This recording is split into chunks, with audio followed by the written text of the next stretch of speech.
So I want to welcome you all to our International Women's Day event. So pleased to be here and to have everybody with us.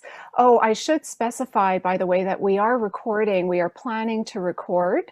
So if you do not want to be, seen, you can just mute your image, your video image. So I'm Joanne Rabat. For those of you who don't know, I hope my students do know, but I'm from the Department of Religion here at Dawson in the virtual here space. I'm coordinator of the Women's Gender Studies Certificate Program.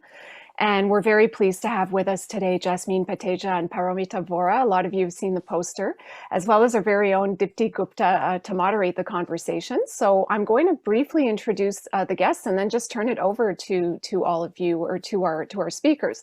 So Dipti is professor in the Cinema and Communications course, taught the first iteration of our foundational Gender Matters course, new course being taught that we put together, me and a few other people in this audience today, that we're very proud of. So Dipti has always been very, very supportive of the women's gender studies community, always very involved, and she was so instrumental in putting things together today. This is a collaboration between Resist Violence. Pat and Kim were instrumental in funding today's session through Resist Violence. And of course, the Women's Gender Studies Certificate is one of the organizers of the session. So let's begin with Jasmeen. We can see her there in her beautiful purple top in the side of the screen, or at least on the side of my screen. Jasmeen, I think you have received many awards and fellowships. You do list them in your bio. You describe yourself as a multimedia artist, and I really like this phrase, in public service. So you add that, and I think that's really important. You say you're an idealist, you're a feminist, you're a social entrepreneur. Jasmeen is committed to mobilizing people to take agency in ending sexual and gender-based violence and victim blame surrounding sexual assault. She is the director of Blank Noise, which she founded in 2003 in response to the silence surrounding street harassment. Blank Noise represents, and this is a quote, a growing community of action sheroes, heroes, theyros, taking agency to end sexual and gender-based violence. So we welcome Jasmeen with us today. And let's turn over to Paromita now, and I'll tell you a little bit about Paromita as well.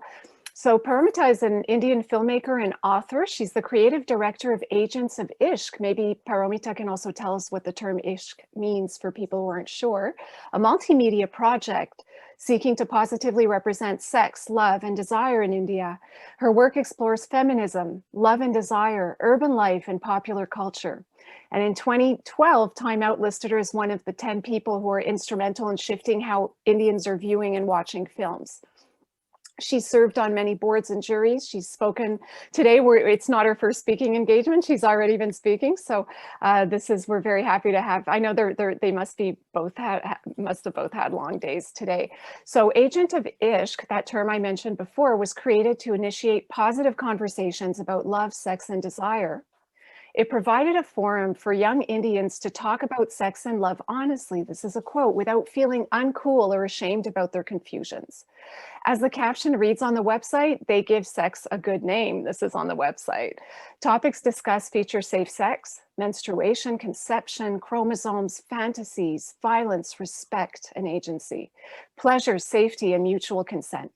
And materials provided on the site, which my students have gone to, are free to users. So you may want to see the videos there, the art, the podcasts, downloadable posters, and accounts of true stories, maps, and fun gifts. So there's lots of information on the site.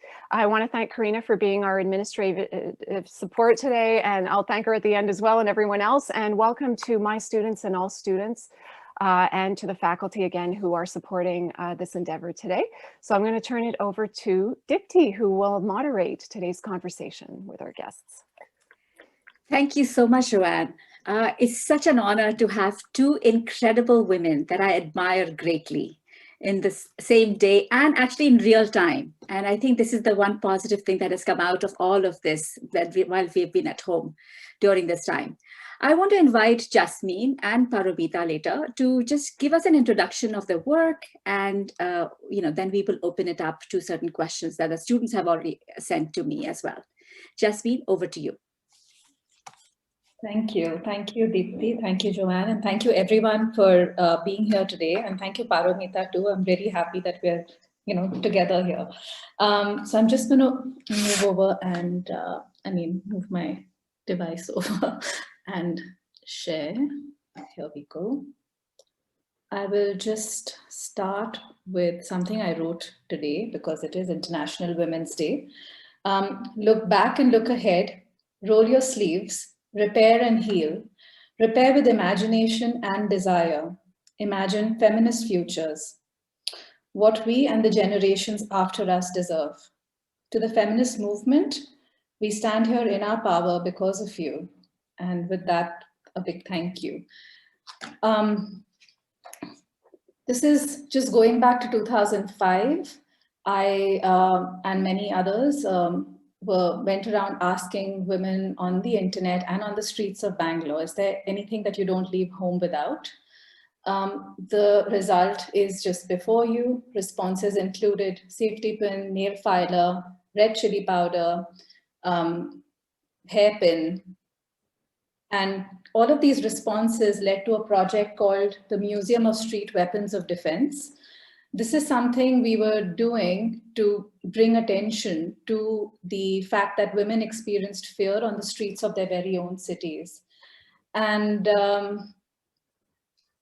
back in 2005, it was a difficult conversation to have because when we would ask about street harassment, when we would talk about sexual harassment in public spaces, I would get a range of responses from "it doesn't happen to me" to "how can you ask me a question like this? I'm not that type of a woman," to "I want to talk to you, this happened and I was wearing these clothes and it still happened." So this aspect of what I was wearing is something I started listening into, but I was also at that time a bit puzzled as to why I received responses like, "It doesn't, how can you ask me this question?" And gradually over the years, learned that there was this big divide on who was permitted to say she had experienced sexual harassment, and this idea of the good girl, the bad girl, good girls don't experience harassment, don't speak about it. So there was a culture of silence, denial, and shame around speaking about everyday experiences of harassment. 2 years prior to the Museum of Street Weapons of Defense, I was in art school and I was graduating. And I was also new to Bangalore. I grew up in Calcutta and I would experience street harassment and not really have anyone who could understand what I was going through. Everything included being stalked, groped, stared at. And every time I would take these experiences to friends, I realized that there was this kind of attitude of, it happens, don't make a big deal out of it. But what I gradually started noticing was that everyone had equipped themselves around a narrative of fear and that it was accepted. Either somebody was equipped with a boyfriend or people went out only in groups. And I realized that maybe I was making choices differently because I was also walking around with a camera, wanting to engage with public spaces. And there was a missing community. I was also in art school with questions such as, how does art heal? How does art confront? How is art built by a public rather than one artist alone? And these questions with these experiences meant that then we needed to have a conversation. And this mind map that you see here is really how Blank Noise began. It was built by over 60 girls on day one, girls or young women in their first year of college, and I was graduating. And I asked them to make this mind map with the word public space, think of as many words that come to you. And as you can see for yourself, there were largely negative associations. This gave the basis to really start the conversation, that if we felt defensive, if we felt claustrophobic, why aren't we talking about it? This is really where it began. Out of this, 9 young women were interested in taking this forward and willing to take this forward, which led to 3 months of workshops. And we realized that all of us had experienced something but not spoken about it. All of us questioned our silence. We questioned the lessons we had inherited around fear and warnings and blame. And then I graduated, but with these questions around, if we're experiencing it, why aren't we talking about it? How does everybody talk about it? How does this become everybody's issue? So the way I've kind of broken this up, I know this talk is largely about reclaiming spaces and desire, but I've kind of broken it up into 3 parts. One was really about defining and identifying what the issue was and asking why not. And the other was really around asking what if, which is, how do we problem solve, but without directly problem solving? How do we do it with imagination and curiosity and and whose desire also. So a lot of our early work was really around building testimonials, and it continues to be about building testimonials. Right now, in this current stage, we're really about, as we hear the word listen, we're also saying, how do we build capacity to listen? How do we listen into what we're listening into? How do we process listening? But back then it was about speaking. It was about finding ways to speak, building methodologies for speaking, building methodologies to break denial and be heard. And we were responding to these myths of who experiences violence, where is violence also experienced? It happens to those women in those places at that time of the day, versus a project like the Night Action Plan, where we went to city spaces, marked places out here, and we stenciled these fictitious places and sites which actually are potentially not that fictitious. This is Mohini, who's 19, and this happens at 8 in the morning. A stranger rubs himself against her. Or there's Pinky, who's 9, there's Hasina, who's 24, and we created these characters marking sites in the city, wanting the city to literally wake up to this. So our work, in essence, has always been centered around trying to break denial and trying to build conversation. Or, the street harassment also didn't really have a vocabulary. It was called eve teasing, and in many cases it continues to be referred to as teasing, as something boys do just for fun. So a lot of our early work was around building vocabulary, building definition, and really creating space to speak and listen and identify what constituted street harassment. So we've been built by multiple kinds of archives, ranging from food names women have been called on the street, songs women have been sung to on the street, to other adjectives. And in 2006, 15 years ago today, we had a blogathon called, it was a blogathon where bloggers, over 250 bloggers, shared their experiences of street harassment. And that event, or that moment, changed the way Blank Noise started functioning. People from across the country were writing into us, creating Blank Noise chapters. So it's really been, wanting to have these conversations there. So a lot of our work was, after graduation, I started blogging, and a lot of our work started taking shape and place on the internet, and these conversations started being built on the internet. And I continue to see Blank Noise as an ongoing conversation, that which is built by community, and everything I know and speak of is from a community knowledge and wisdom perspective. So we are a community of action sheroes, heroes, they rose. We are citizens and people taking agency to end sexual and gender-based violence and victim blame. Half the practice really rests on building testimonials of sexual violence, and the other half is really listening into what we've said or what we've heard, and designing actions for change, designing public interventions for change that really rest on what is the future we deserve, what is the reality we deserve, and how does collective action and solidarity enable that? In response to that, a lot of our work really has been around unlearning fear. A lot of our, when we were listening to testimonials of violence, when we were listening to testimonials of violence, and we learned about our relationship with public spaces and an action shero's relationship with public spaces, a lot of our work was around, I'll just come back to this, but a lot of our early work was around learning to be idle in public spaces instead, stand and make eye contact. And because there were chapters across the country back then, people across the country would say, I'm going to do this where I live too. And what we noticed was, whether there was one woman or 100 women action sheroes, there would always be questions, there would always be provocations like, why are you here? Are you waiting for someone? Over time, over repetitive actions, action sheroes started reporting change. They said that I'm walking slowly in the middle of the pavement and I'm getting my space.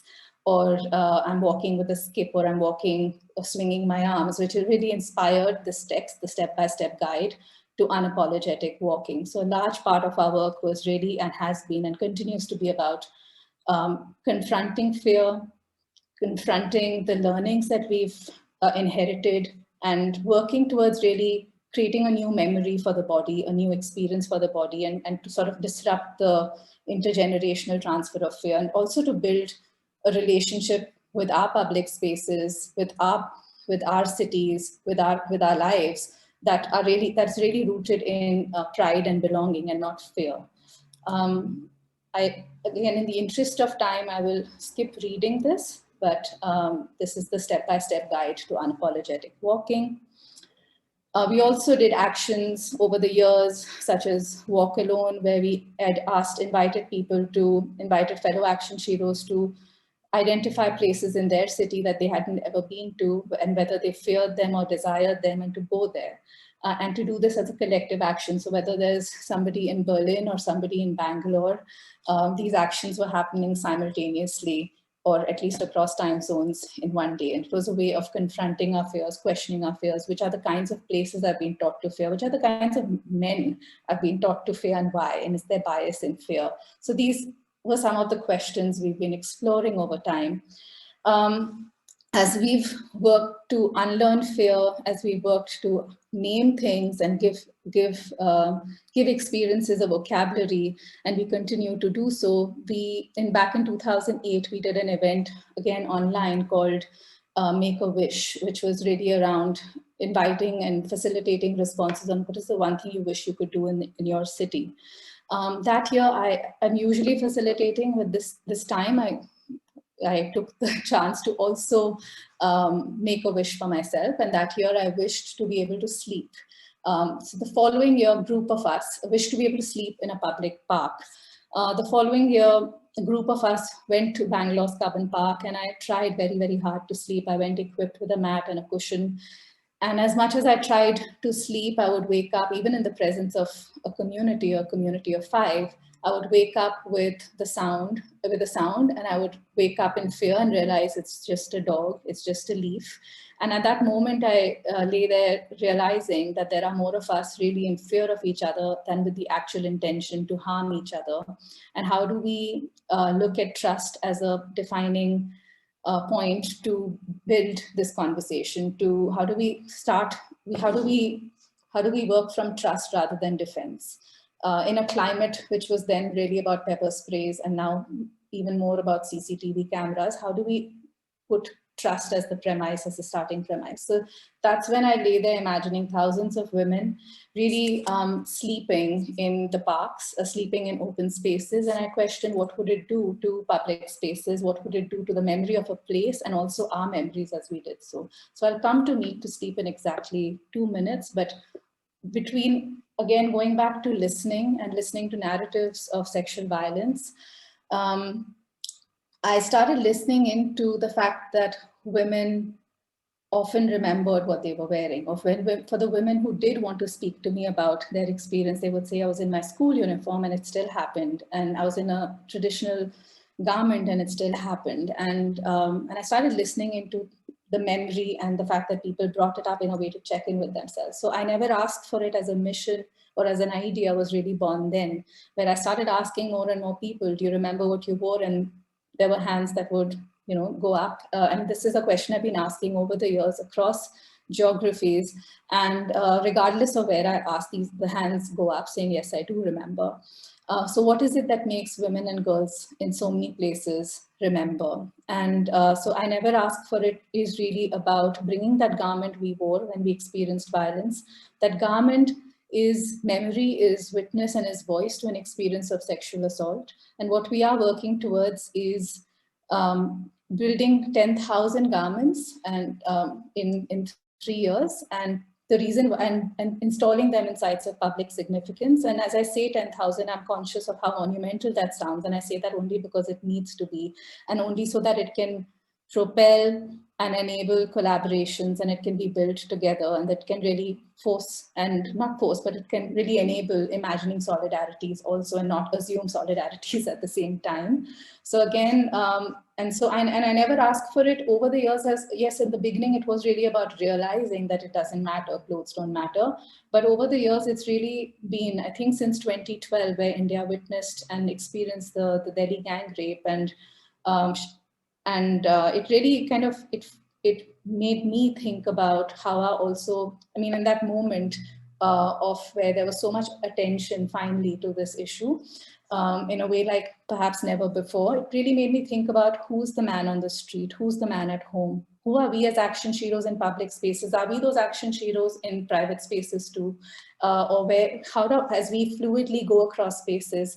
And how is violence being justified across spaces? And victim blame played a role across these spaces. It was this thread that went across spaces. So it wasn't so much about what were you wearing, but it was really about the fact that the garment had witnessed how violence was justified. To be told in domestic abuse, you made me lose my temper, is also victim blame. So it was moving, we've been working towards seeing this as the garment, the garment is memory, witness, and memory and witness to an experience of violence.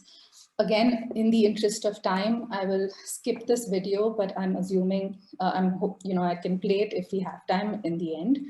So I Never Ask for It really rests on building solidarities, and it's the processes that are behind the scene that are inspiring me as an artist. It's the listening circles, it's the podcast, it is creating our capacity to listen. It's one thing to say we must listen, and the other is what happens when we listen, and how do we really create safe spaces. And over time, action sheroes have come in and shared that they feel safe when they're heard. I feel safe when I'm not judged. I feel safe when I don't have to justify, defend, explain, defend over and over again. And I, action shero, I'm your safe space as you are mine.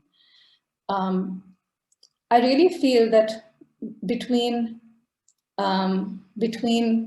trauma and memory of violence, and then the act of sleeping in public spaces and sleeping anywhere under the open sky, the two really go, the two are essentially saying the same thing. Sleep is my, in sleep, I claim fully in my body my right to be defenseless, and still say I never ask for it. So I Never Ask for It and Need to Sleep are the same project, but one continues to build testimonials of sexual violence which come in through these garments and the narratives of these garments. And the other is this kind of collective action around sleeping anywhere under the open sky, and creating a new memory for the body. Again, in the spirit of, with the vision of really working towards building solidarities, I see blank noise more and more, or as an artist, I see myself more and more, taking an idea or bringing an idea to a community, because after 2012, besides the questions around how our spaces of violence interconnected, the other question that was looming was, who have we been built by and who have we not been built by? Who's being heard, who isn't being heard? So those questions inform how we approach I Never Ask for It today, and also how Need to Sleep is built today. So organizations and feminist networks have kind of championed the call to action, taken the idea to organizations that they work with, and Need to Sleep is built across the country with different collectives and organizations. I'll play this very short video. This is from Shorampur. नाम क्या है? मेरा नाम Sakina Parveen. My name is Sakina. कहाँ रहती है? मैं जानीपुर मुड़िया चक में रहती हूँ। और आप जब सोई थी यहाँ पे 2 घंटे, तो आपको क्या महसूस हुआ? मैं कभी एक गांव से इतनी दूर फील्ड में कभी नहीं सोई हूँ, पर आज ही मैं सोई हूँ। इससे मुझे लग रहा है जैसे आसमान में चिड़िया उड़ते हैं खुले आसमान में, वैसा ही मुझे भी महसूस हो रहा था। मैं अपने आप को आजादी महसूस कर रही थी, और मैं आज कभी कहीं भी गांव से दूर आकर कभी नहीं सोई हूँ, पर आज मैं ग्राउंड में 2 घंटे सोई हूँ। इसके लिए मुझे It's the first time I came this far from my village, and I slept on the open ground, and I felt like a free bird. I experienced freedom. And so many action sheroes or members of feminist allies have been building it, creating calls to action. And I'll also play, this is in collaboration with an organization called Anandi in Gujarat.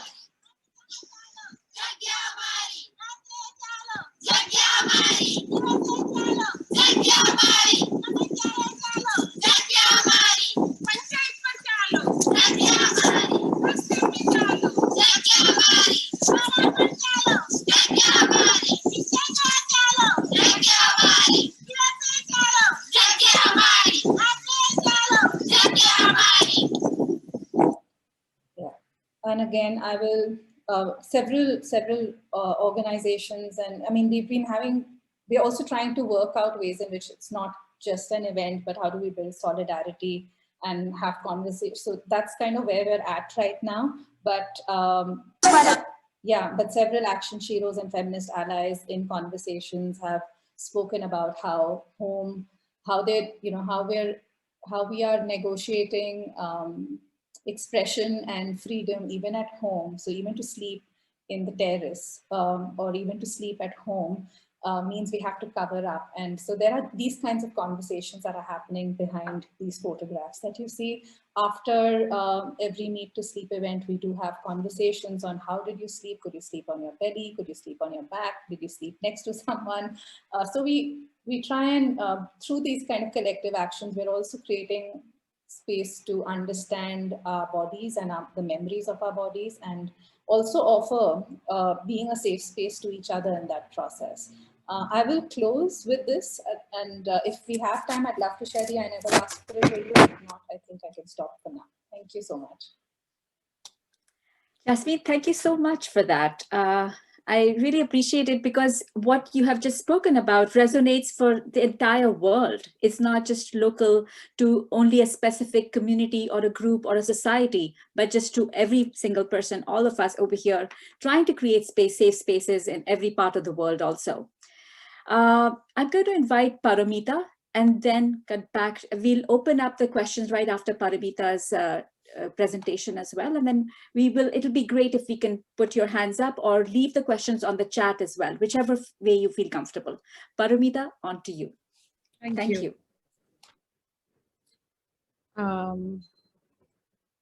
So I speak very fast, which is an advantage, not for the listeners, but for the timekeeping.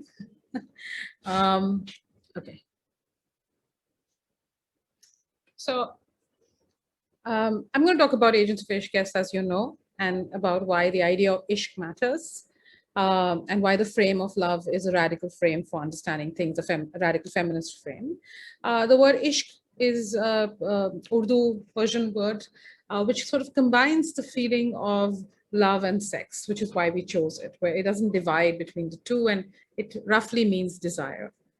One of the reasons why I think that the frame of love is a very important one, conceptually speaking, is that it allows you to think of experiencing the world from your senses, from the inside out, and not through pre-decided frames that usually place value on things, right? So for example, patriarchy already tells you that certain kinds of people are valuable and other kinds of people are not valuable.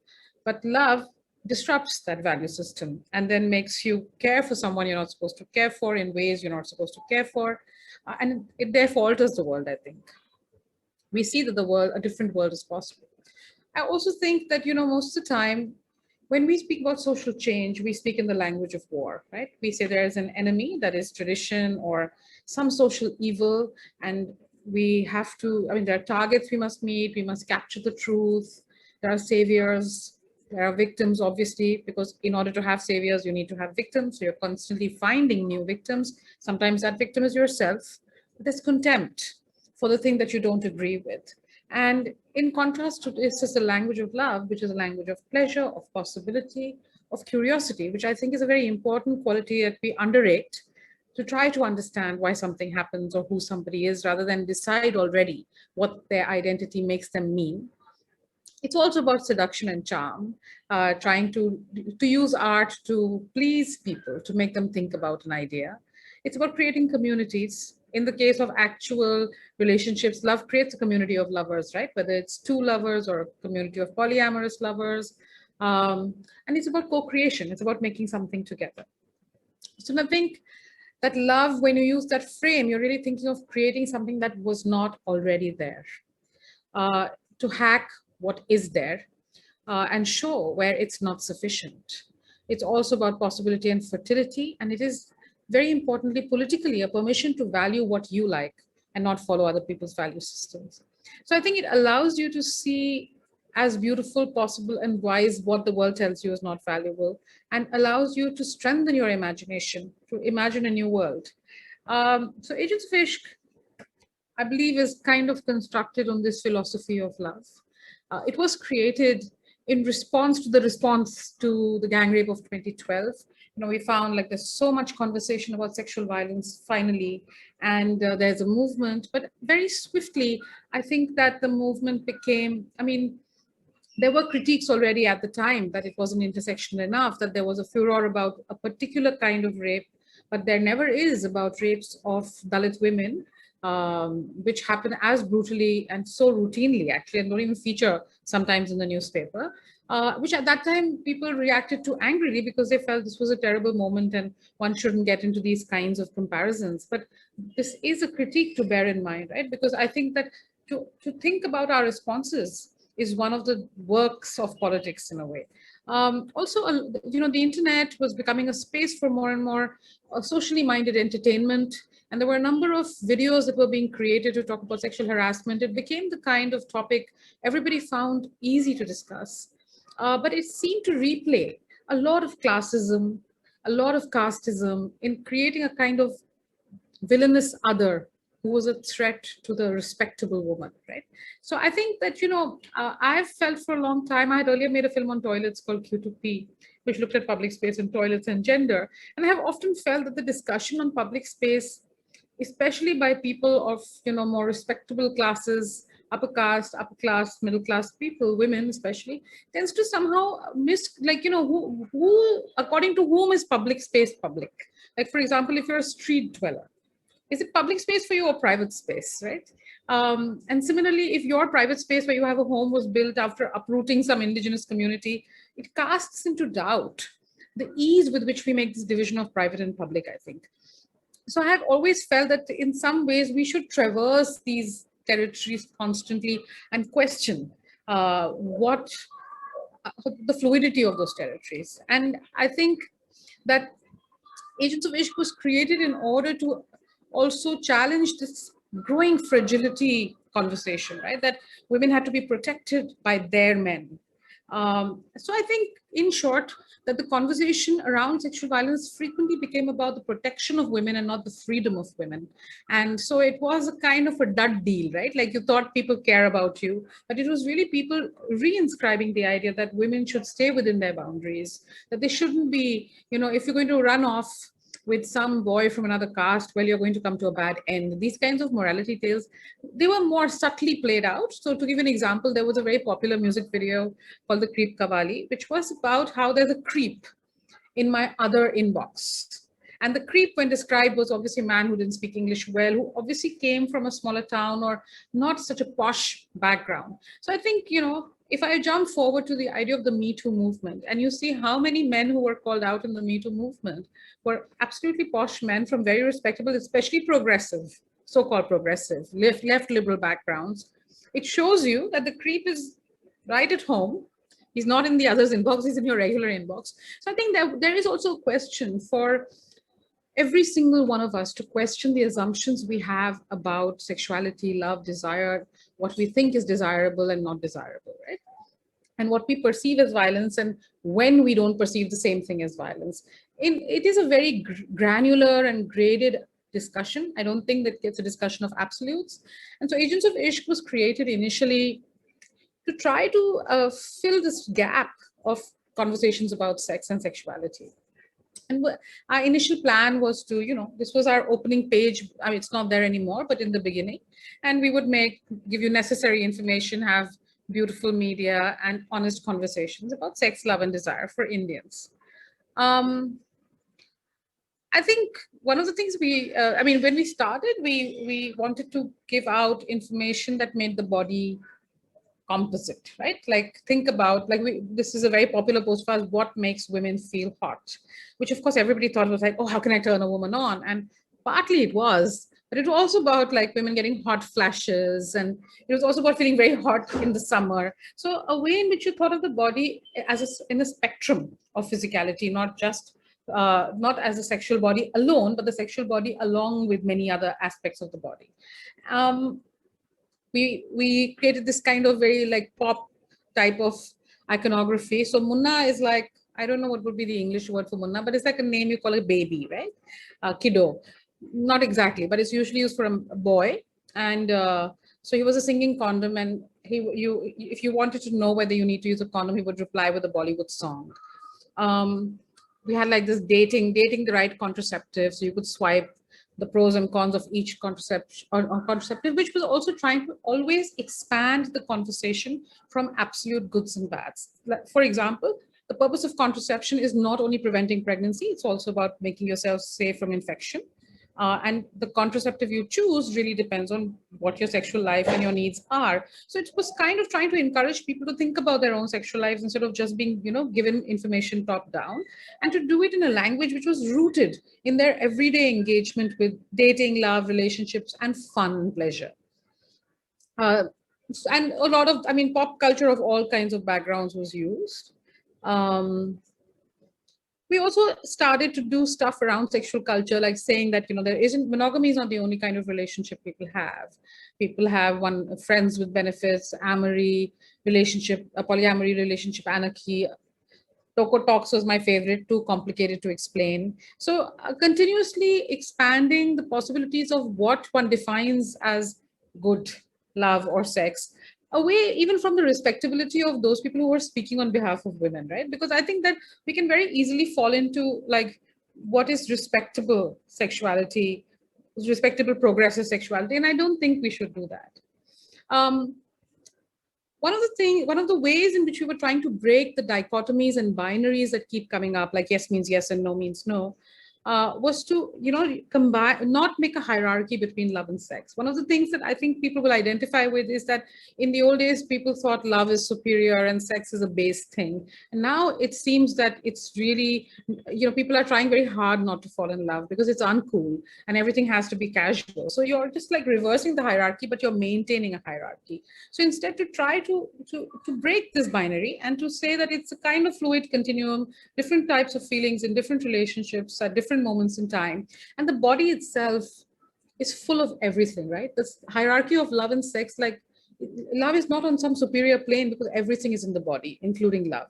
So the idea that the body itself is intersectional, it has in it emotion, memory, identity, hurts, digestion, fat, desire, of course, respect, everything. I would encourage you to go and look at this graphic sometime on the Agents of Ishq website, because it's beautiful, because we created an outline of the body in our office and we would just keep writing words for about a month that would come to us, and we had like some 300 in the end which wouldn't fit, so we're like, okay, let's choose 100 words. But I think it's a great thing to just do together in any time or any place. And we also, masturbation is a thing that people don't like to talk about. Masturbation shame is at the root of the shame around pleasure. So we began to make all these kinds of memes. And I'm going to show you a 1-minute video because it's a very funny video. Heard of these old wives' tales on masturbation? Ma? Masturbation is not as good as the real thing. Oh, beta, ऐसे नहीं कहते. तो फिर all orgasms are different. अगर orgasms की ranking करनी ही है, तो women's strongest orgasms are by their own hand, beta. Second, by someone else's hand. And the weakest orgasm through generic thrusting. Oh. Masturbation, it's okay. So, there was this kind of slightly campy, cheesy material that we were making to make people laugh, to enjoy it, and to just reduce the discomfort around talking about these things by making it very, very playful and making it in a language that is your own, that is the stuff of your everyday life. Lots of stuff on how to have sex, because I think people never get told that. So all of these guides, and some stuff that was more theoretical, like this is the thing we brought out just yesterday. What is heteronormativity? Because, also I would see young people throwing all this jargon out around online, and mostly they didn't know what many things meant. And we began to do a lot of explainers on, on sexual harassment law, on the trans bill, on things that were happening that people were speaking about because they wanted to take a position on social media, but were not strongly rooted in. And because they were not strongly rooted in it, the argument would get polarized because you couldn't take a nuanced position. You didn't know enough to do that, right? So rather than get annoyed by that, I think it's always good to see what is it people need. And can we do something to help them feel better about this and speak more intelligently about this, rather than decide in advance that there's no helping them?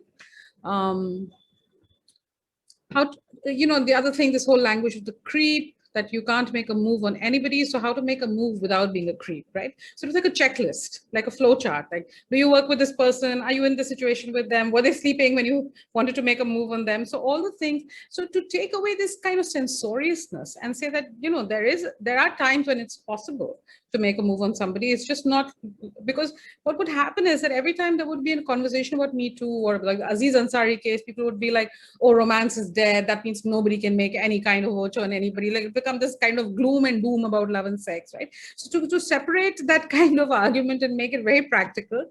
Also reclaiming. So, you know, I did see that some of your questions have an assumption that what's in the past is always regressive. But actually, that's not true. The past is not some, you know, life is not linear. And the past was modern in its time, and we're going to seem very traditional to people 30 years hence. So, well, considering that Gen Z has canceled that emoji that's laughing and crying, millennials are already old and in a crisis. So people are going to seem traditional in 5 years from now.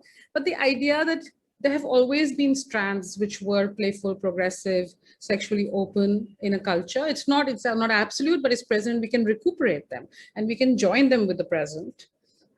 The representation of diverse bodies that you never get to see. Older bodies, bodies having sex, trans bodies. We work with a huge pool of artists. Like I think we have worked with 250 artists or something by now, just to have that variety of representation of the body, of desire and of love, not to have only one kind, you know, because the internet also does that. The internet forces you to do everything in the same way. So you have to try to break that bind of the internet's homogeneity in these artistic ways, I think. We also ask people, do you want to be an agent of Ishq? And their answers to that were always diverse, right? So for example, we made this map. There was a kind of right-wing attack on a cafe in the South where young people were going out dating. And then there was a Kiss of Love campaign. So in support of the campaign, we made this thing. We asked people online the word for kiss in their language. And we made this map of India with the words everywhere, because the whole idea that the kiss is not Indian culture is combated by the idea that if there's a word for it, it must be part of culture. So it's not a confrontational approach. It's a very teasing, it's a very folksy approach, I think, which is very much part of Indian culture.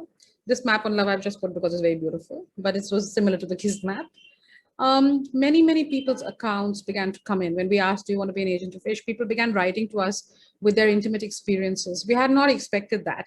And so now that has become like 50% of what we have on the website is people's own accounts and a co-creation of the website through the things that they ask us. This is from a series on dating as a trans person. So also like trying to reframe it through experience and not through identity. Because identity is not an inclusive frame, and it's an important part of us. But when you speak about things through experience, through emotion, you're actually putting everybody on the same plane. You're saying straight person, a trans person, a queer person, everybody brings their experiences in and is spoken about as a human experience, and we learn from each other. So it's a kind of community wisdom to talk about things which don't get talked about otherwise. So accounts from young men. We did a penis survey. We asked men, what's your relationship with your penis? And more than 1,000 men took the survey, and you can see the survey on the website again, but these were some of the names they call their penis. My favorite is Chairman Mao because it leans to the left. We also talked to young men about how they discuss sex, what they talk about when they talk about sex. So you could see the way that people speak about it always in terms of scoring, in terms of goals, right? And not in terms of how they experience it themselves. So when we say that men are sexually free, maybe we need to ask ourselves that question like at least 25 times again, because clearly if this is how you're talking about things, you're not very free. Speaking, we did this on Women's Day about 4 years ago, things that women like. We also did a video, which I'm not going to show you, but we asked women online, tell us one thing you like during sex. And then we made an animation film with it. So also allowing people to talk about sex as an experience, not just as an abstract concept, which is something I don't think we do much. We did a series called Sex Actually in response to the Aziz Ansari case. Because again, the idea that is bad sex, not bad sex, but rather we ask people, what's your most memorable sexual experience, good, bad, or indifferent? Again, to say that people respond to sexual situations differently, they also decide what to do about unpleasant situations differently, and that should be allowed rather than one type of, the victim must now sue, she must go to the police. Maybe she doesn't want to go to the police. Maybe she wants an apology. Why don't you ask her how she wants to deal with it, right? We also have been reframing many things that are traditionally either called good or bad, like porn. I mean, porn is like a mainstay of people's lives. So we ask people, what's the one thing that you're missing in porn? And these answers surprised us, actually. People were missing smiles, they were missing jokes, intimacy, hugs, bodies like ours. But I think that rather than saying that porn's a bad thing, and it's always talking about the bad parts of porn. There are many bad parts, including the way it's produced, sometimes non-consensually, etc. But why don't we speak back to porn and say we would like our porn to be, this is how we would like sex to be represented, rather than be stuck with whatever you have. Speaking about crushes, asexuality, etc. So, and I'm not going to show the videos right now because I don't want to take up all the time, but we have made a fair number of music videos, because I love to make music videos, and also because music and song is a very big part of South Asian culture. And I think it's a great way to talk about the nuances of interaction, not to make it hard-edged, but to bring it into the flow of amorous conversation, to a tradition of conversation about amorousness that exists, and to modify that conversation, to intervene in it in some way, and to become part of the popular culture. So yeah. Thank you.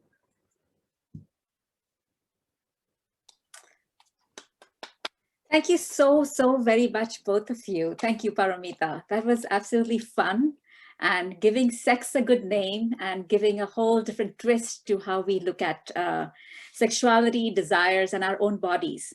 What I actually love is that both of you brought such distinct, different methodologies, as well as different approaches, which our students and all of us can actually really take from here. What I want to ask you is that in terms of, because, the medium is the message often in communications, and said by a Canadian scholar as well, McLuhan, you use the digital platform, both of you, in such remarkable ways. And the language aspect is also such an important part of your discourse on a daily basis. If you could actually just speak a little bit about how intergenerational and how different approaches are there when it comes to talking about different, gender as well as age group.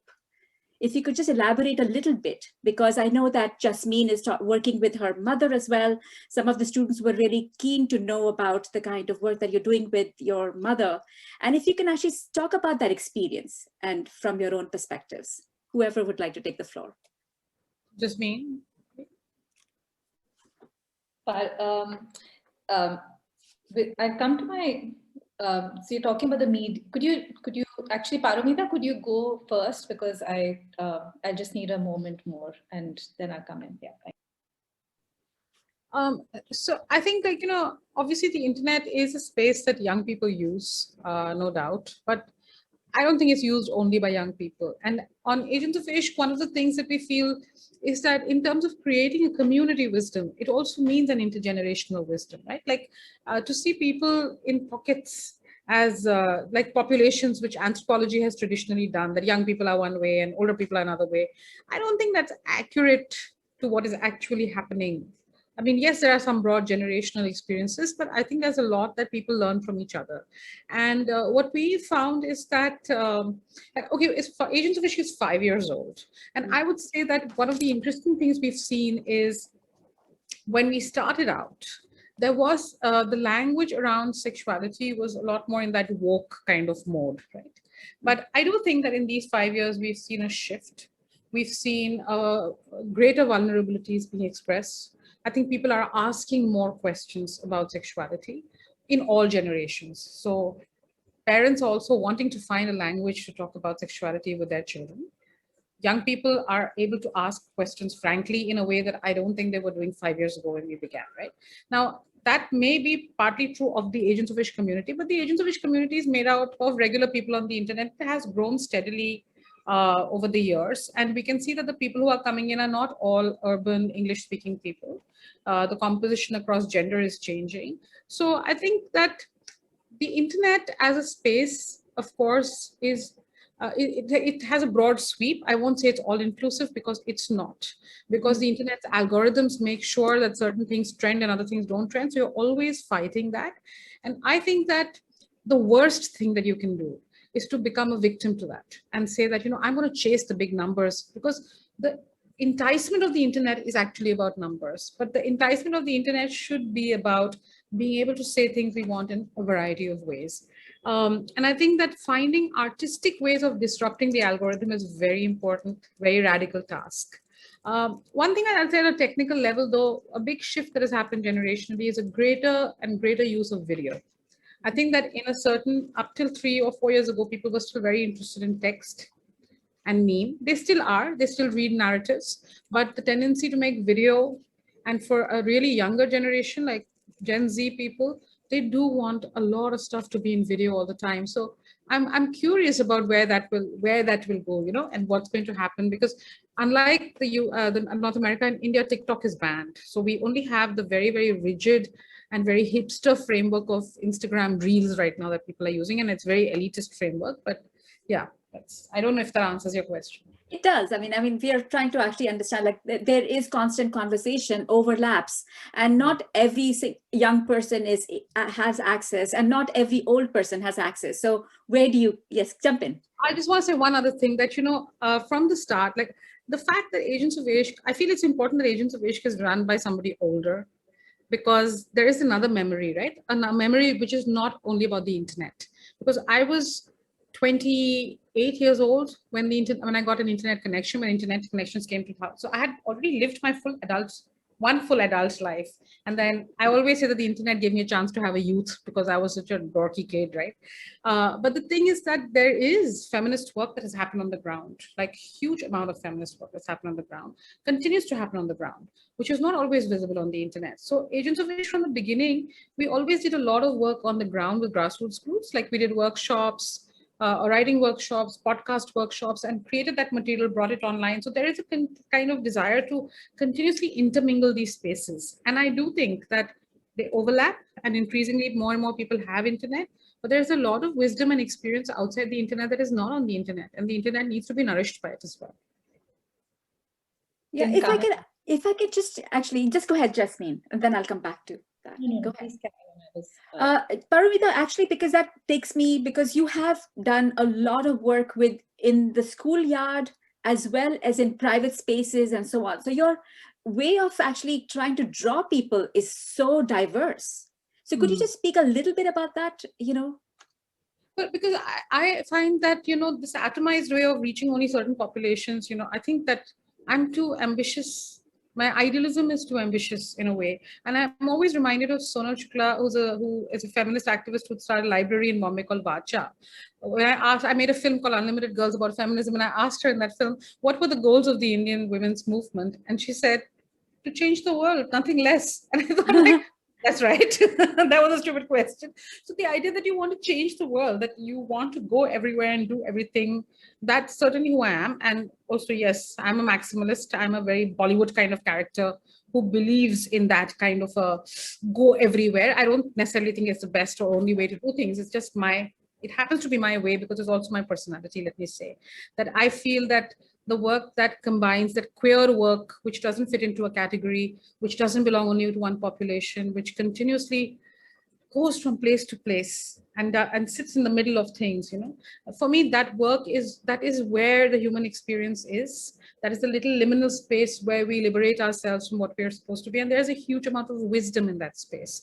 And I think that we can draw that wisdom and learn from it and make that wisdom common. Like I want to be able to do that. I want people to feel like it's actually all right to be yourself. And you are a work in progress. And you can learn from other people. And the learning that, I recently discovered, to my horror, that many of my young colleagues did not know about this really famous sex education book that was made in the women's movement in the 80s, right? So we ran a little thing about it on Agents of Ishq. Then one of the authors of the book wrote on Facebook that, oh, we are the ones who made this book. And I'm like, oh my God, what? So can we do an Instagram live with you? And then in the Instagram live, while listening to this person talk, I thought, like, I have learned a lot from those people, and I'm learning it even now. So there's actually a tremendous beauty in that community conversation. And I think that this division of children and young people and old people, it's a very recent thing, right? That's not how communities always were. So, yeah. Yeah, and I wanted to actually, touch upon that because I think it's extremely essential that we all learn from each other, and constantly there are overlaps and exchanges, which does not always happen. Jasmeen, to you. Thank you. I mean, when I go back to 2003, 2004, when blogs were new, and I just happened to start blogging, and I saw it as a site where I would just document my ideas, and then I suddenly start seeing, responses and thoughts, and I realized that here's a conversation, and I realized that this is where the community is. And then I think blogging as a form where there are provocations and questions and responses and arguments, blogging as a form gave Blind Noise a certain form, which is of a conversation. I don't see that right now, but also, as I said, after 2012, these questions of, I see that, but not in the same way. After 2012, this pressing question of who had spoken, who hadn't been heard, and how do we work with everyone? And therefore, how do we not assume the medium and the community, but really deliberately seek communities or work with communities, therefore. So I think that that's when I think it kind of made us think again, or made me think again about who was present on the internet and who wasn't. And right now, again, I think we're still figuring this out because a lot more people are present on the internet. And over the years, we've been doing a lot more workshops. So, and I really echo what Paromita said about, about nourishing the internet and bringing these conversations there, because there's a lot of information out there. There's also a lot of noise out there. There are a lot of self-declared experts out there, which can be not a nuanced conversation, but also there are more and more people informed. But going to, so yeah, I think it's a bit in transition. I'm also trying to figure out how to work with the internet now and in a more conscious way. Beyond this kind of put it on Instagram and now put it on LinkedIn and put it on Twitter and kind of spread yourself thin, but really work with every medium. But going to my grandmother, whom I work with, and I think the Action Sheroes community also, I think the medium there really, yes, there's a strong part. My grandmother loves the internet. She is, and we have this exchange, and she wants to learn, and she has her various platforms, but she also uses the internet in a way to travel. She's on YouTube, and she travels to Japan on YouTube. So there's that aspect of her desire and her her mobility on the internet.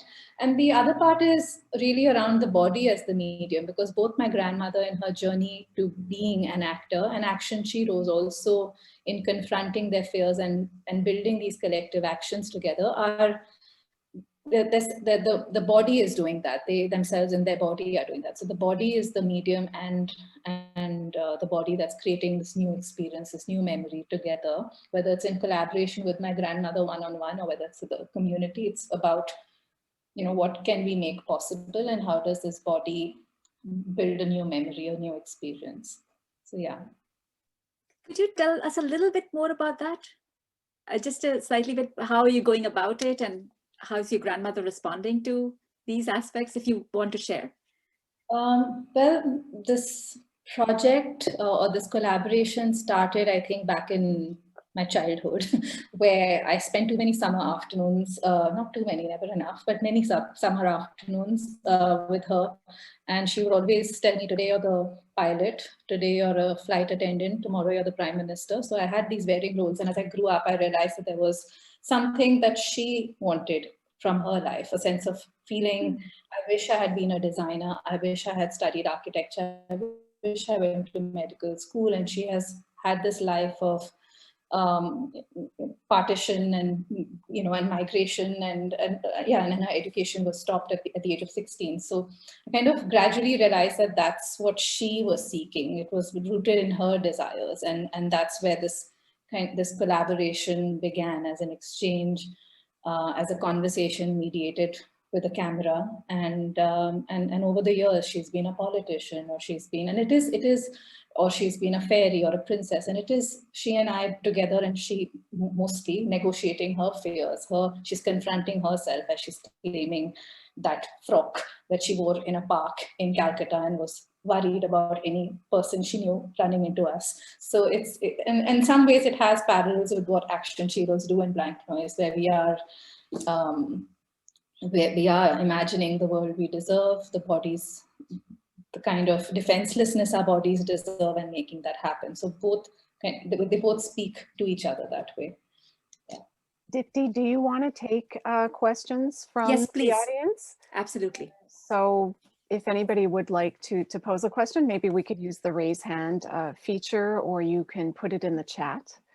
I think there's a lot that people might want to know about after these two really enlightening presentations and the work that we're seeing it's being done. I'm going to just quickly ask a professor who's with us today, Dolores Chu, who's actually visiting us from Marinopolis. And she had a couple of things that she wanted to share with Paromita and Jasmeen. And please take this opportunity while students are forming their questions. Oh, okay. I wasn't prepared for this. I'm just sort of sitting here. So great to see and meet both of you, Jasmeen and Paromita. Jasmeen, we have been in email contact once when you were here, and desperately, and it was like the Calcutta connection, and I'm a Calcutta girl too. And so just wanted to tell you that I'm just so impressed and inspired by the way you're just standing around doing nothing. I can't imagine how unsettling it is for all the guys walking around. I mean, it's just wonderful. It's beautiful. And, the variety also. So it's not just a middle class thing you're doing, because sometimes we enjoy this privilege, right? But hearing the voices that you've brought, the cross class and rural, urban, etc. So I just wanted to thank you for that and voice this appreciation and the thinking that goes into it. It's just a simple act, but it's just so amazing and powerful. Yeah. And I think, I mean, we lost Dolores right now. I don't know. I'm actually was also thinking that why do only heterosexual, and I think sometimes when we feature. Yeah, go ahead, Dipti. No, because we lost you for a second, but please complete. No. I had just stopped. Yeah. Okay. Well, I actually was going back to thinking that why do only heterosexual men have all the fun? Actually, that's something that has always bothered me, always. And actually, when I saw the work that you both are doing, I felt like this is absolutely one place where we can question all of those constructs. And when I first saw Agents of Ishq, I mean, I just did a jig. It's like so much fun of just being able to really think about different languages, different forms of expression and all of that. Please, Kim has a question. I can feel it. So I was just going to come to share something with Paromita. So I sort of finished some comments with Jasmeen. So just 1 second, and I'll speak fast like you do, Paromita. So thank you so much. And I can't remember when I was first introduced to your work, but I know like at Marinopolis, we bought one of the videos about, the superheroes, and then, Sandra from Bandra. I just loved it because growing up Anglo-Indian in India, it's not exactly the same, but very similar. And I've been writing for many years on gender representations of Anglo-Indian women, and I've been involved in this whole new genre area of studies, Anglo-Indian studies. And increasingly, as I become now an older woman, I'm more comfortable with writing about the personal and the political in this respect, and being objectified as a sexual object. And so I just love that. And then, your other videos, like the woman on the bus, right? I would love to get that. And she's so, plain and knitting and poking people on the bus with the knitting needle. And then when she goes to her job, she's on a call line, like sex calls. Like it just is amazing. And again, like Jasmeen, like very ordinary, simple, but we have all these preconceptions. And thank you so much for the liberating work, and happy International Women's Day to everyone. Okay, thanks. Thanks, Dolores. Thank you. Kim, you have your hand up. Thank you. Yes. Hi. Well, I just wanted to say thank you so much. I'm just incredibly inspired. I wanted to also, draw links to both of your projects being, I find, very different in their approach, but dealing with the body in such interesting ways. And so it's just a comment to say, thank you so much. And I feel kind of like you've given me an intellectual and spiritual orgasm here, which is awesome. So I really, so your work is just incredibly inspiring. And I hope it's inspiring for all the students who are here too. It's nice to see so many people out, to be here with us today. So thank you. Thanks just for being here. That's all I had to say. Yeah, but I actually can, in fact, take a minute because Pat, as well as Kim, who are here, are part of Resist Violence. And I was thinking that the 10,000 garment testimonial project that you're doing, Jasmeen, can be extended to other parts of the world also. And I think that might be extremely exciting and interesting to just collaborate. So there are many possibilities. And I think that's what I've actually was one of the reasons why to invite to both of you to have those kind of platforms where we can just do fun things. Yeah, and expect emails from me. I mean, I would love to collaborate with both of you in so many ways. So you haven't gotten rid of me yet, that's for sure. That's it. Love what you're doing. Big fan. Yeah, and the project with the garments, Paromita and Jasmeen, I don't know if you know about the Red Dress project, also using the red dress, right? So I did think of that. It's not quite the same thing, but it's that relationship with garments and what they represent, right? And I think those projects that are very simple in a way, we all wear the garments and we all attach things to them, but we don't think about those things. Mm-hmm. I think that's what makes your project so powerful for you both.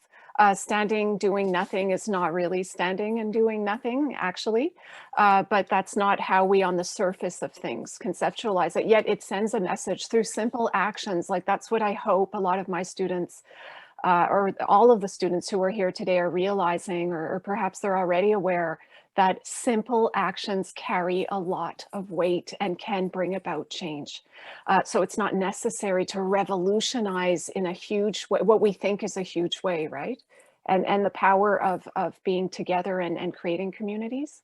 Mm-hmm. And I got that sense of community from both of you, such a strong sense. I mean, Paromita talked about it. It can even be two people, right? Two people in a relationship, that's a little community.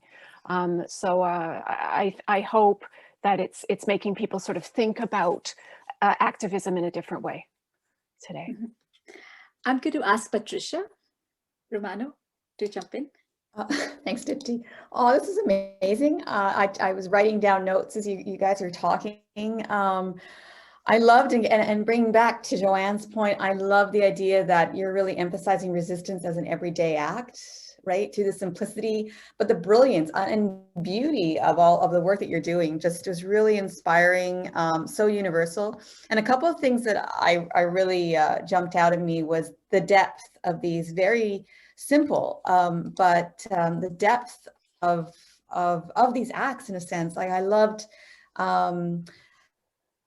Jasmeen, when you were talking about, the sleeping in the park and the need to sort of rewrite your body's response to fear, which was so inspiring, right? But so necessary. And that added depth to that project.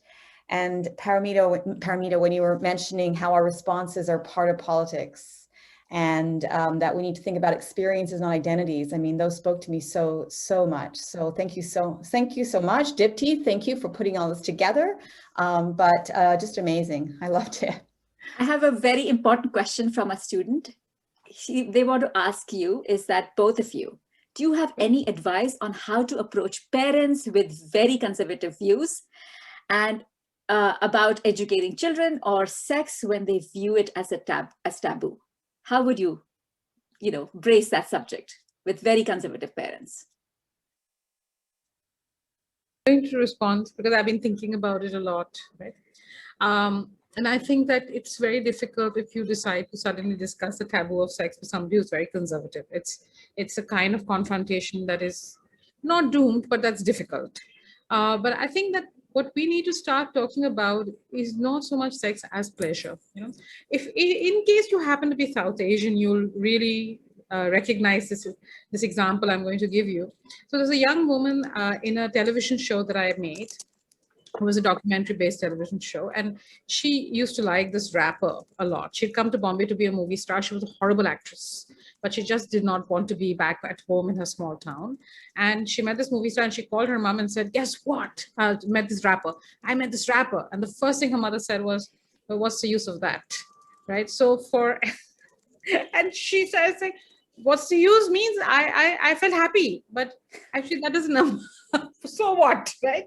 So the idea that you're supposed to study, you're supposed to do well, and you're supposed to get married to the right person. I mean, this is a universal experience, but I think in India, there is this kind of linearity of purpose that is often the right way to be. And I think like what we should start talking about is what I like to call the pleasure deficit. That there is a deficit of how we think about pleasure in our lives, right? Like the enjoyment of food. Indians love to talk about food. They are all the time talking about food, right? But there is a thing that talk about pleasure in food becomes a bit dodgy. So to talk about simple pleasures, pleasures of touch, of hugging, we have a beautiful, beautiful graphic on skin hunger that I would encourage everyone to go and look at. And I think that these are the ways in which we can extend the idea of individual choice and consent. Because I don't think that parents are used to thinking of children as somebody whose consent they have to take on anything. So it's no shock when later on people don't understand how to negotiate consent, how to express consent, how to ask for consent, etc. So I think like these are new approaches to individuality and to community.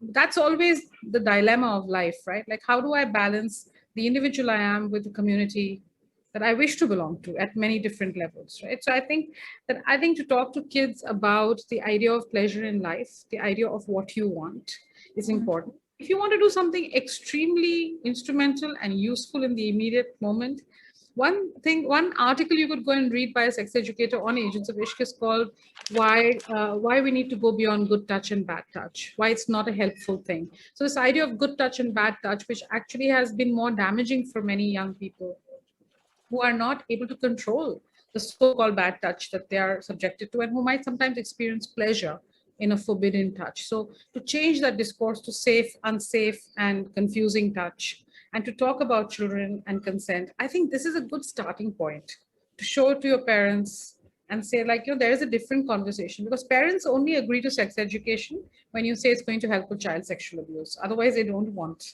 they feel like it's going to put ideas into people's heads and cause orgies on an hourly basis in the street, right? So therefore, I think that you can have other new and different conversations with your parents to try to change that. But I don't think there is a one size fits all. I have a friend who says that the solution to all opposition from family is straight rebellion, because if you try to get them a little bit, they'll try to take a lot. There are other people who say you have to keep negotiating, give your family a chance to change. For my own self, what I found was a kind of a mixture. I did straight out rebel and do what I wanted to do. I didn't come from a very conservative family, I have to say, but still. And I think that I made my efforts wherever I felt we couldn't compromise my freedoms. And after a few years, we came to a very good middle. So I think it happens, like that. Life is long. So I would say choose the life you want to live and then live it bit by bit by bit by bit. I think those are great. Yeah, I think those are great words to part on. Oh, because we are over time. Yes, we are. Oh, I just noticed. Okay, actually. There are two things. Could we take that? Students are I think we can. I think what we'll say is if you need to go, because people have classes after this, please feel free to go. But if our guests would be willing to stay a few more minutes longer, it would be lovely to have you. And I can see some hands up from students. Of course, we want to benefit the students as much as we can as well. Is that okay, Dipti? Yes. Okay. All right. I have a question here, though, before we go to the people who've raised their hands. Do you have any advice on how to respond to sexist comments or jokes from people we know who are like family or friends? Jasmeen, if you would. Yeah, it's okay. Thanks for that question. I think it's again, it's a spectrum, and but I find again, it depends on but I find myself calling out, but also in a sort of immediate moment, I do call out, but then I also have conversations, ongoing conversations, and also to take that and mix that with the earlier question and to perhaps bring in the idea of the difficult conversation. I agree, and I feel that it's an ongoing negotiation, and that life is indeed long. And in the context of trying to talk about, for instance, what I've tried in my family and extended family is we had a bhel puri party once, which is this nice snack, and just the women in the family got together and we shared a film, and I shared a film, and then we ended up discussing which uncles we all knew of were slightly creepy. But it became like this women only creepy again, with somebody that made us feel uncomfortable, not from a classist perspective, but somebody who made us feel uncomfortable. And there were a lot of resonances and confirmations of, yes, you too and him too. So yeah, I think it was really about, creating those social spaces that would make it okay to have these conversations on your own terms to whatever extent. And so that's something as an experiment that I tried out in my own family several years ago. But really, it's a spectrum of behavior we're talking about, and it could be something that's really urgent to you and you need to decide, and then you're confronted with this question, how do I approach my parents? Again, there's no one answer. Maybe if it's of a nature where you need to find an ally in the family first and know that you're not alone, you find that one person first. So again, I don't have a specific one response to this, but yeah, there is always that potential of and that room for creating solidarity amongst women and others also in the family who may share a certain experience, or whom, if they find it difficult to talk with my grandmother, I notice it's really much about dreaming and desiring that really brings us together, and being irrational and fearless in that space together is what binds us. Yeah. Thank you. Paromita, did you want to say something? Actually, about the sexist comments, so I made a music video with a troupe of Lavani dancers. Lavani is a courtesanal form, and one of the things that I found most amazing about Lavani when I first saw it, which made me want to make the video, and I wish we had time to show it, but you could go watch it on the YouTube channel later. So it's a very a sexy form, and it's very exaggerated lip biting and come hither kind of thing, but it's also very sarcastic. So on stage, the performers would be teasing the men, calling them out, making jokes at the men. And I felt it's thrilling. And I feel there is a tradition also. And this may not work as well in immediate context of family, although I have used it liberally because like Jasmeen, I'm a Punjabi, but unlike Jasmeen, I'm not so nice. So I've always, used humor and teasing and that kind of sarcasm, which is enjoyable to speak back to that kind of sexism, because I also think that there are some traditions for doing that, making jokes. And yeah, I think one should refuse to be bored. This is my motto in life. I refuse to be bored. So I also think that a lot of times sexism is boring and one should not engage it or give it oxygen. And you can also change the subject so that the other person can't talk. It's very frustrating for such people. Oh, nice strategy. Jean, you had your hand up, please.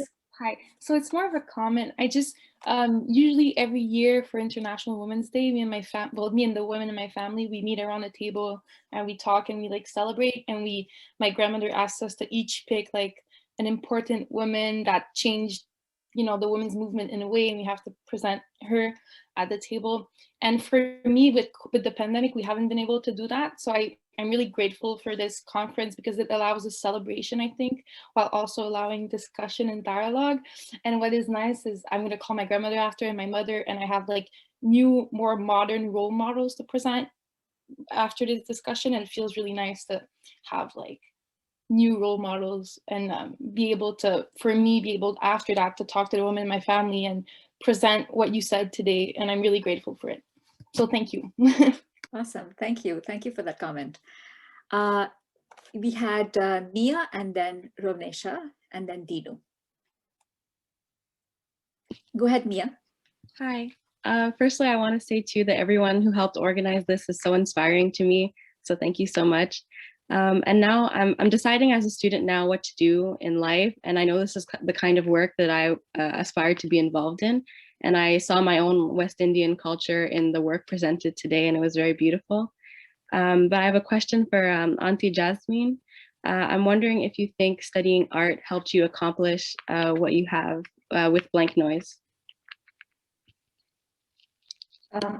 Thank you. I'm Jasmeen, and I would, yes, studying art, absolutely. I mean, it's rooted in socially engaged art practice, and yeah, and as an artist, I think it really, I think in art school, I was introduced to a one-year lab actually called Communication for Social Change, which introduced us as art and design students to how complex social issues were, and that usually we're brought in the end to service a social issue versus actually step in the beginning and work in collaborative ways, bring in stakeholders, or to even envision or to work in the capacity of a facilitator. So there were various options and of various ways in which an artist could work towards social change.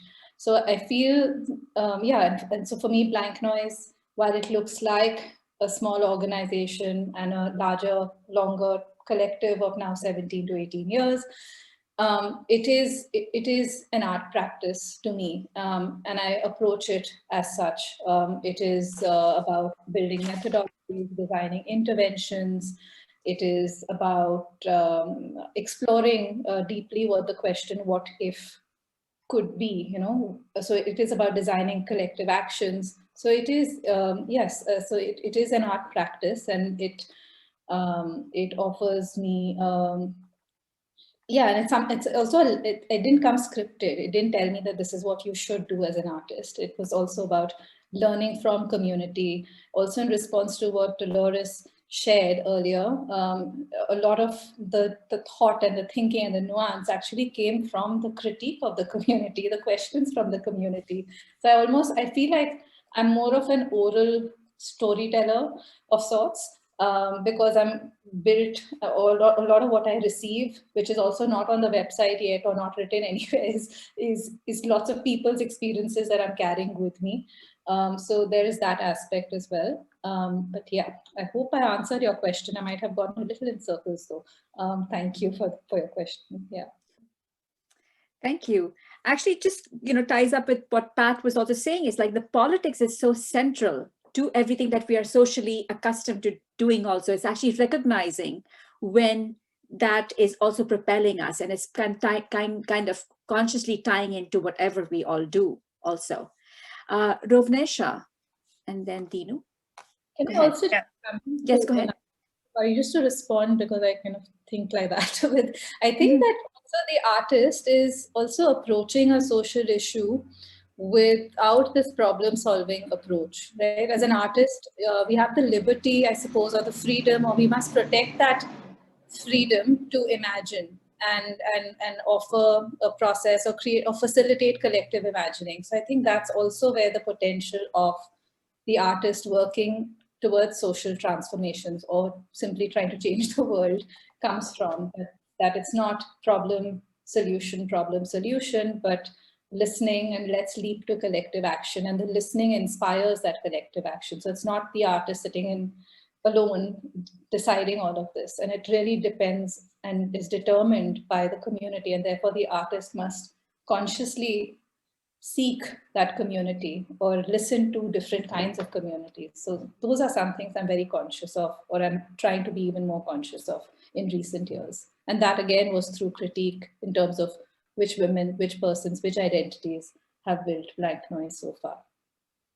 That's brilliant. Thank you. Rovnesha? Yes, hello. I just wanted to say, like, it's nice to see so many people get together to celebrate one cause, because normally you don't see so many people get together often as times, especially with the pandemic.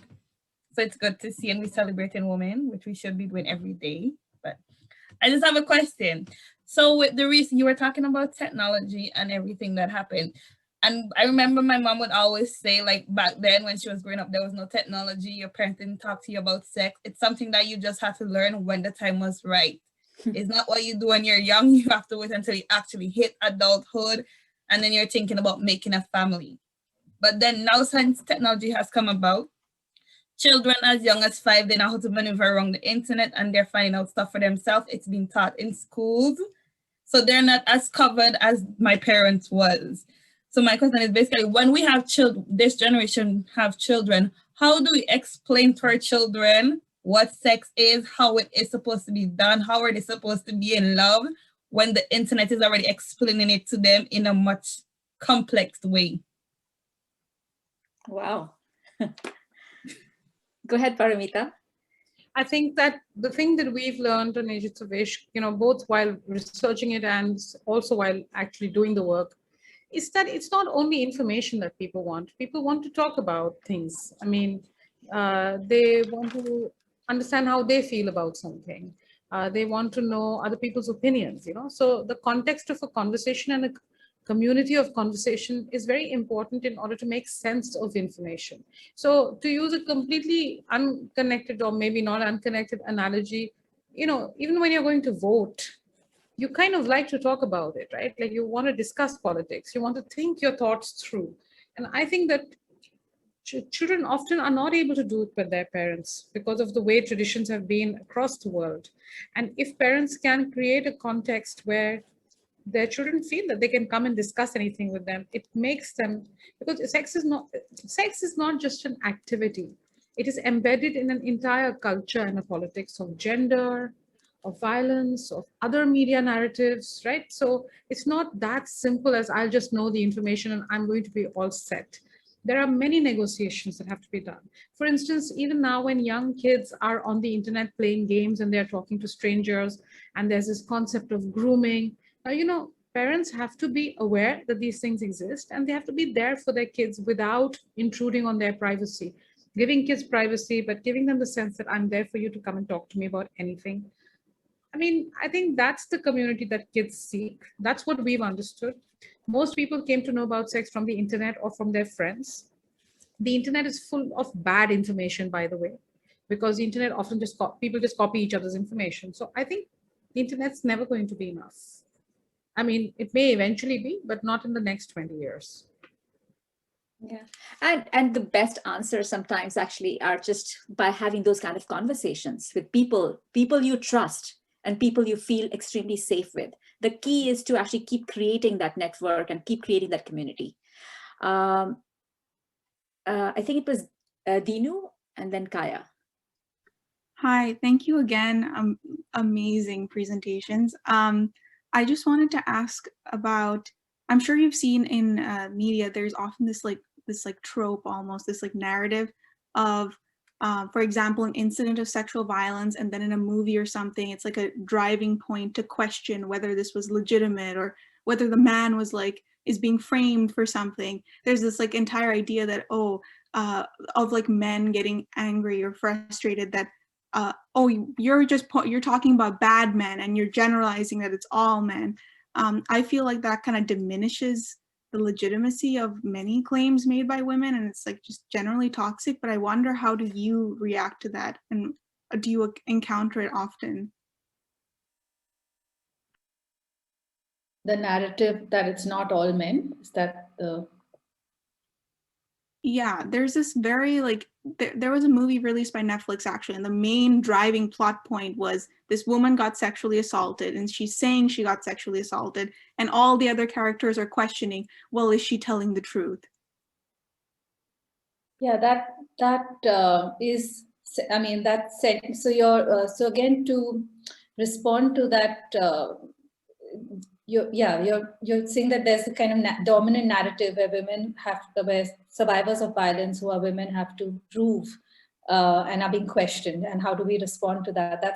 That is what to me, that's what the entire I Never Asked for It mission really rests on, that we don't have to keep, so that we do not have to keep defending ourselves over and over again. And in response to men, I mean, I'd like to touch upon that this has been and it continues to be the dominant narrative where we have to keep proving, and that's exactly what we're trying to, the change that we're trying to work towards, and to build safe spaces for women, for persons to come in and speak, but also if somebody is speaking, do we have the capacity to listen, and how do we build the capacity to listen? So that's, and what happens when we are listening to these testimonials of violence. So that's an ongoing, labor at Blank Noise, between creating space for people to speak when you're ready, and creating solidarity in that process,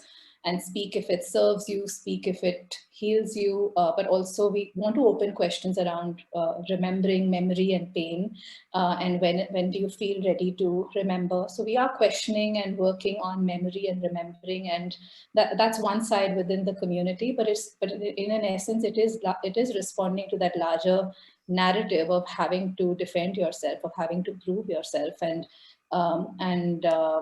so that's what it's largely what the I Never Ask for It mission responds to. In terms of not all men, Blank Noise has always been built by men, women, and many genders, but with the cis men, there were always, again, early on, one of my professors, I remember him just saying that there's the people like you, in terms of the ones you will pull in, who will already be in solidarity, the ones who will be on the fence, and the ones who will be on the extreme, and you must be conscious of who you are bringing in, or who are you engaging with. And so I kind of recognize that it's the people on the fence who haven't yet spoken, or who could be this way or that way, but can be pulled in because they're waiting for that nudge. That's the community, or that's the mind that I think we're consciously working with to bring in.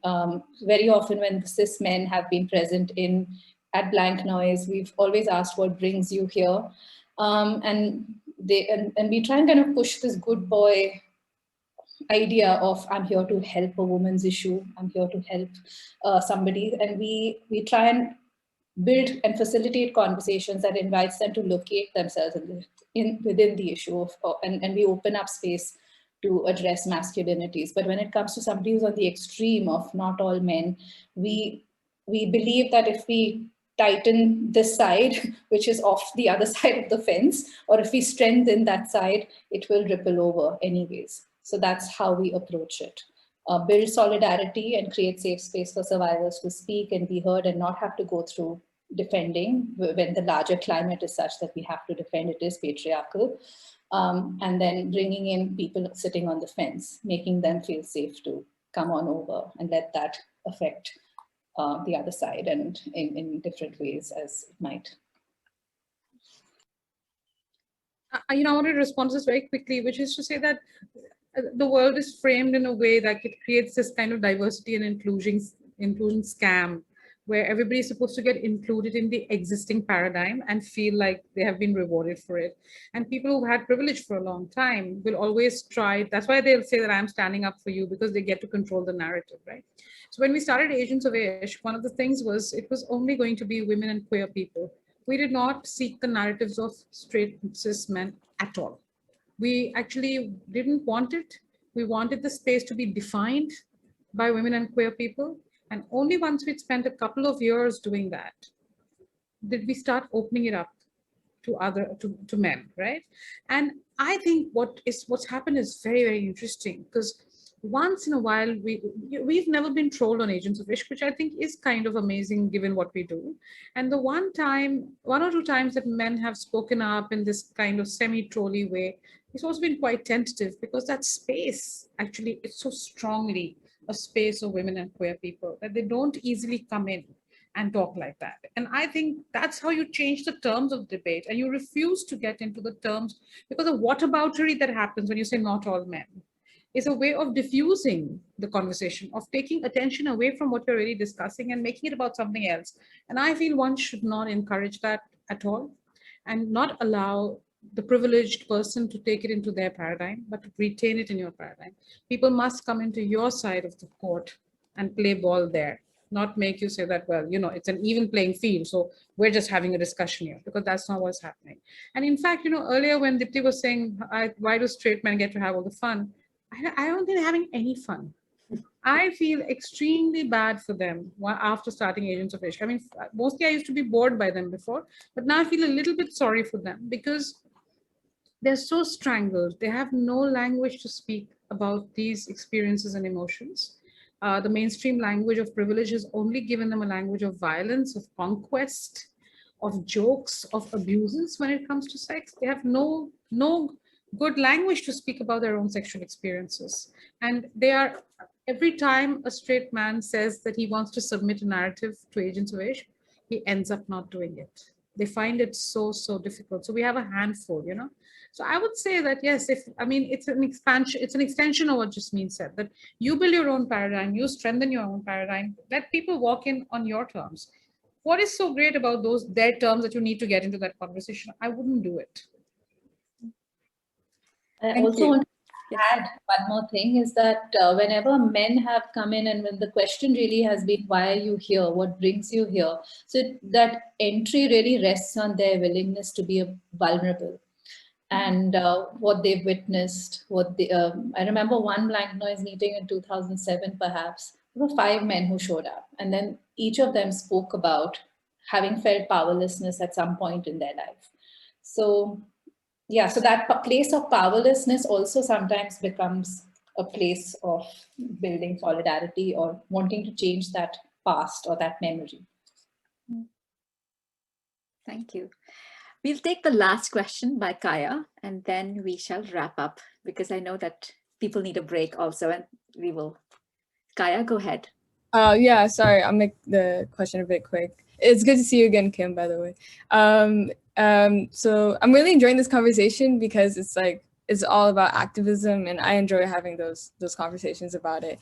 And I find this is a very male dominant issue, and I think that it kind of stems from growing up and being raised as well, where men have this mentality that they must be a certain way, of course, and that they have to be strong, defend the woman, you know, all this, and you know, just be dominant in every way, you know, whether it's in bed, whether it's in life, school, whatever it is. And so I think a main part of the issue of like sexual harassment or violence is the fact that, you know, the dominance aspect to it. And so like, how would you guys tackle it being as they're being raised that way, right? So like, I don't know how, like, because like it's a parent thing, right? Because parents raise their kids, and so it passes on from generations. And so how would you guys kind of like stop that generational mentality of the male dominance? I guess I'm trying to ask. I think for me, I think it's really about creating spaces, facilitating those spaces where men have also the permission to explore masculinities as a spectrum. Because if there were to be a feminist future that also has masculinities as a spectrum where men have the permission to feel beyond being numb and enraged, to really be their expressive, fullest potential as human beings, that is already one, you know, that already is disrupting that cycle of how a man should be. So I have faith in the power of conversation and action and creating, and creating facilitated conversations that could lead to new interventions in the future too. I mean, I agree. And I also think that there are all kinds of men and all kinds of women, right? So it's important that we not homogenize and we search for those other comrades. But I also think that no tradition is static. It keeps changing. It keeps changing because some people make different choices in a family. It keeps changing because people care to love each other and talk to each other and argue with each other. And so I think if you think about how people thought 25 years ago and how they think about gender today, I think there is a shift.